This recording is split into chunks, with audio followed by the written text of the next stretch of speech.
Students, now we will see the partial and total internal reflection. Before we start एक revision करते हैं जो अपन ने देखा था refraction of light in different media कैसे होता है। एक रिवीजन लुकआउट करते हैं। Suppose this is a glass slab, अपन ने देखा था एक नॉर्मल ड्रॉ की थी। If a light ray travels from, ये रेरर मीडियम था, ये आपका denser medium, rarer medium to denser medium, it moves towards the normal. Refracted ray क्या होती है, मूव्स टूवर्ड्स द नॉर्मल। दूसरा आपने लिया था एक और लेते हैं, एक ग्लास स्लैब है। जब एक लाइट रे आपकी डेंसर, ये आपका डेंसर मीडियम है, ये अगेन क्या आ जाएगा, रेरर मीडियम, ग्लास है ये, और ये आपका एयर है।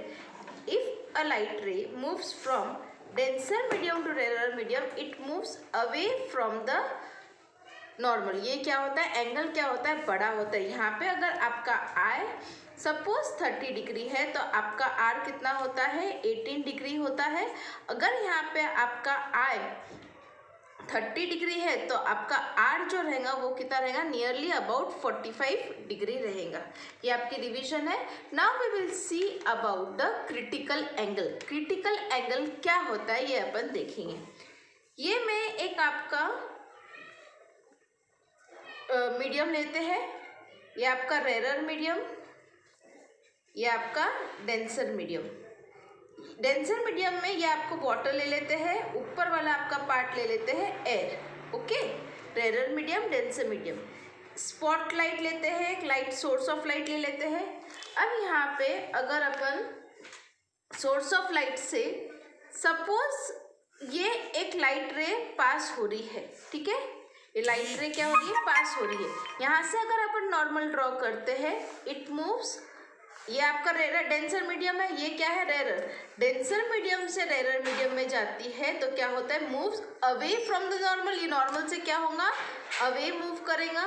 ओके, ये क्या हो रहा है, अवे करेगा। अगेन एक लाइट दूसरी लेते हैं, एंगल इससे बड़ा लेते हैं, ये नॉर्मल ले लेते हैं, ठीक है। जैसा एंगल बढ़ रहा है तो ये क्या होगा, again it moves away from the normal. ये अगेन क्या हो गया, move away from the normal कर रहा है। और अगर और एंगल बढ़ाते हैं तो एक एंगल पे, एक पर्टिकुलर एंगल पे क्या हो जाएगा, ये away from the normal move होना चाहिए था। तो ये क्या होगा, जो आपका ये है सरफेस, उसके ऊपर क्या होगा, रिफ्रैक्ट करेगा, ठीक है। अब इसके बाद जब रिफ्रैक्ट होता है तो यहाँ पे क्या होगा, टोटल वो अंदर के साइड रिफ्रैक्ट। तो ये जो एंगल जो होता है जहाँ पे वो बेस से ट्रैवल करता है, ये 90 डिग्री फॉर्म होता है, ये एंगल को अपन बोलते हैं क्रिटिकल एंगल। इसे क्या बोलते हैं, क्रिटिकल एंगल। जब आपका यहाँ पे 90 डिग्री फॉर्म होता है तब ये एंगल को अपन बोलते हैं क्रिटिकल एंगल। नाउ मेन अपने टॉपिक पे आते हैं, partial and total internal reflection.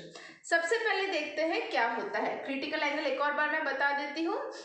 When a light travels from denser medium to rarer medium, light जो है, ये आपकी लाइट है, कहाँ मूव कर रही है, from denser medium to rarer medium, the angle of incident for which the angle of refraction, the angle of, ये आपका इंसिडेंस, ये आपका इंसिडेंस एंगल है, जिसके लिए एंगल ऑफ रिफ्रैक्शन क्या हो रहा है, 90 डिग्री बनता है। उस एंगल को, ये जो एंगल है, उस एंगल को अपन क्या बोलते हैं, क्रिटिकल एंगल। तो ये एंगल कितना भी हो सकता है, जहाँ पे 90 डिग्री फॉर्म होता है उस एंगल को अपन बोलते हैं critical angle. Now we will see the partial and total reflection. उसके लिए सबसे पहले आपकी जो फिगर दी है टेक्स्ट बुक में वो ड्रॉ करते हैं। इसमें क्या होता है फिर उसके आगे अपन देखते हैं, ठीक है। ये आपका एयर, ये water, this is the source of light. Okay, ये आपका लाइट सोर्स ले लेते हैं, ये आपका rarer medium, this is your denser medium, ठीक है। लाइट सोर्स ये यहाँ से भी ऐसे जाती है, ठीक है। अब यहाँ पे एक अपन लाइट जो सोर्स है वो यहाँ पे अलग अलग एंगल पे लेते हैं। सबसे पहले एक एंगल लेते हैं, ठीक है, यहाँ से अपन नॉर्मल ड्रॉ करते हैं। तो ये डेंसर मीडियम से रेरर मीडियम में जा रही है, ये आपका क्या हो गया, एंगल आई हो गया। जब एंगल आपकी लाइट रेज डेंसर से रेरर मीडियम में जाएंगी तो क्या होंगे, it moves away from the normal, ये नॉर्मल से क्या करती है, अवे कर रही है मूव, ठीक है। ये आपका एंगल क्या होगा, आर। पर यहाँ पे क्या होगा, कुछ आपकी जो लाइट है वो क्या होंगी, रिफ्लेक्ट होगी। रिफ्रैक्ट तो हो रही है पर कुछ लाइट आपकी क्या होती है, रिफ्लेक्ट होती है। ये यहाँ से क्या हो जाएंगी, रिफ्लेक्ट होंगी। ये यहाँ से लाइट गई, ये आपकी हो जाएंगी रिफ्लेक्टेड रे, और ये जो आपका होगा रिफ्लेक्शन। तो ये जो रिफ्लेक्शन होता है, यहाँ पे अपन टॉपिक का नाम अगेन डालते हैं, partial and total internal reflection. अब यहाँ पे कुछ रे जो हो रही है रिफ्रैक्ट हो रही है और कुछ वापस क्या होती है, रिफ्लेक्ट होती है। तो जो थोड़ी रिफ्रैक्ट होती है, थोड़ी रिफ्लेक्ट होती है, इसलिए क्या हो रही है, पार्शियल, कुछ पार्ट हो रहा है, इसलिए यहाँ पे क्या दिया हुआ है, पार्शियल वर्ड आया है। कुछ रिफ्रैक्ट हो रही है और कुछ रिफ्लेक्ट हो रही है। नाउ अगेन अब इसका एंगल मैं बढ़ा रही हूँ, ये आपका एंगल ऑफ रिफ्रैक्शन है, ये आपका एंगल आर डैश लेते हैं जो आपका रिफ्लेक्ट हुआ है। According to reflection, law of reflection, I equal to R, ये वाला जो रहता है रिफ्लेक्ट हो रहा है तो I इक्वल टू आर होता है, जितना ये I होगा उतना ही आर होगा।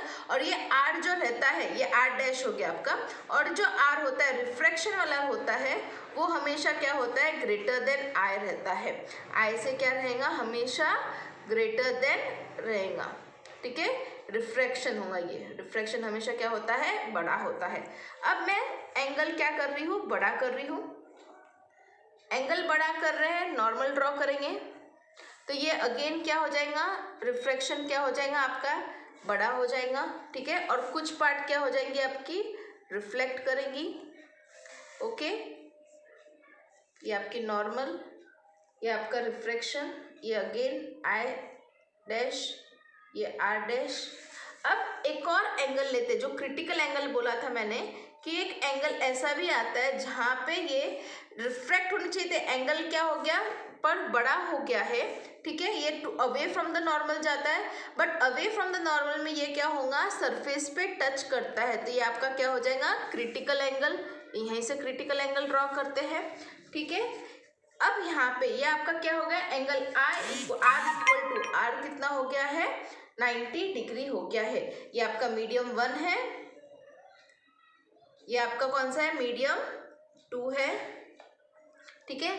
अब इसके बाद जो होगा, अब जब यहाँ से अगेन लाइट सोर्स जाती है तो ये टोटली क्या होती है, रिफ्लेक्ट होंगे। यहाँ पे स्पेस कम है, आप ध्यान से देखेंगे, पूरी यहाँ पे क्या हो जाएंगी, रिफ्लेक्ट होंगी।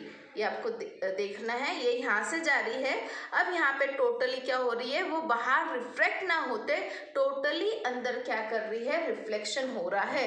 इसलिए यहाँ पे दिया हुआ है टोटल इंटरनल रिफ्लेक्शन। स्टूडेंट्स, जब यहाँ पे जब क्रिटिकल एंगल के बाद क्या होता है, रिफ्रैक्शन नहीं होता है, पूरी लाइट रेज क्या होती है, रिफ्रैक्ट होती है। ये एंगल जो होता है, जहाँ पे एंगल आर की वैल्यू 90 डिग्री होती है, इसे बोलते हैं क्रिटिकल एंगल। और आफ्टर क्रिटिकल एंगल जितनी भी लाइट सोर्स लाइट रेज आएगी वो क्या होती है, टोटल इंटरनल रिफ्लेक्शन यहाँ पे होता है। यहाँ पे आई हमेशा क्या रहेगा, बड़ा रहेगा क्रिटिकल एंगल से, ठीक है। I hope so you understand. अब इसके बाद अपन देखते हैं क्रिटिकल एंगल कैसे निकालते हैं, the value of critical angle कैसे निकालते हैं। As we know the refractive index 1 to 2 लेते हैं, sine I upon sine R, medium के हिसाब से sine I upon sine R. For total internal reflection जब अपन लेते हैं, आई क्या है आपका, क्रिटिकल एंगल रहेगा, आई कैसा रहेगा आपका, क्रिटिकल एंगल रहेगा। तो आर की वैल्यू कितनी हो जाती है, 90 डिग्री। ये आपका क्या होता है, क्रिटिकल एंगल होगा, और आर कितना हो गया है, 90 डिग्री हो गया। तो यहाँ पे वैल्यू सब्स्टिट्यूट करेंगे अपन, साइन आई, तो साइन आर कितना होता है, आर की वैल्यू कितनी बोली है मैंने यहाँ पे, 90 डिग्री। तो यहाँ पे अपन लिख लेंगे 90 degree is equal to sine I as it is, sine 90 कितना होता है, 1 होता है। तो जो क्रिटिकल एंगल निकालते हैं, द क्रिटिकल एंगल तो क्या रहेगा आपका, n 1:2, तो साइन आई, ये कितना रहेगा आपका साइन आई रहेगा। अब ये जो रिफ्रैक्शन होता है वो कहाँ पे एप्लीकेशन होता है, अपन डायमंड जो रहते हैं, स्टोन्स जो बोलते हैं डायमंड, वहाँ पे इसका एप्लीकेशन होता है। यहाँ पे भी एक क्रिटिकल एंगल से ऐसा बनाते हैं कि जो लाइट रेज होती है वो अंदर के अंदर टोटल इंटरनल रिफ्लेक्शन ही होता है। ऐसा शेप दिया जाता है, हेक्सागन बोलो पेंटागन बोलो, ऐसे शेप दिए जाते हैं। और वो जो लाइट जो अंदर सोर्स ऑफ लाइट रहती है, यहाँ पे भी देखो सोर्स ऑफ लाइट अंदर के अंदर क्या हो रही है, टोटल अंदर रिफ्लेक्ट करती है। तो ये डायमंड के अंदर भी क्या होता है, टोटल इंटरनल रिफ्लेक्शन ही होता है। तो आपको डायमंड हमेशा कैसे दिखते हैं, चमकते हुए दिखते हैं, उसकी चमक कभी कभी नहीं कम नहीं होती। तो ये जो एप्लीकेशन है टोटल इंटरनल रिफ्लेक्शन का कहाँ अप्लाई होता है, डायमंड के अंदर अप्लाई होता है। So hope you have understand. आपको अगर समझ में नहीं आया तो आप मुझे पूछ सकते हो, ये 3 या 4 मार्क्स के लिए आपको एग्जाम में पूछा जाता है। Thank you.